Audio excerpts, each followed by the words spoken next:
বেঁচে দিচ্ছি, বুঝেছেন? অপারেশন করতে হবে। তা কি ভাই, কিডা হসপিটালে আপনার? ভাই আমার আপন ছোট ভাই হসপিটালে এসে ওর অপারেশন করতে হবে, টাকা দরকার, এর জন্য গাছগুলো বেঁচে দেবো। সে তো বুঝলাম ভাই, কিন্তু গাছের তো সাইজ এক একটা এক এক রকম। এরা মোটা সাইজ হলে নাই ভাই নিতে পারতাম ভালো টাকা দিয়ে। এখন দেখেন, কিন্তু আপনার পোষালে আপনি নেবেন, না পোষালে নেবেন না। ভাই তাহলে সব গাছ মিলে আমি আপনার বেশি টাকা দিতে পারবো না, 5 লাখ টাকা ভাই দিতে পারবো। 5 লাখ টাকা দেবেন? জি ভাই।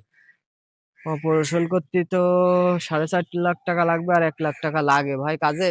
তা আপনি না একটু ভাই, বেশি দেন। আপনার আমি পুরো 5 লাখ দেবো, বেশি দিতে পারবো না, কারণ এর ভিতর ছোট ছোট গাছ আছে, এগুলো আমার বাদ চলে যাবে ভাই।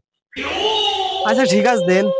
আচ্ছা ঠিক আছে ভাই, আমি চেক লিখে দিচ্ছি, আপনি ব্যাংকে যে টাকা তুলে নেবেন। ওখানে যে দাঁড়িয়ে চেকটা লিখে দিচ্ছি। আচ্ছা ভাই, তাড়াতাড়ি দিন।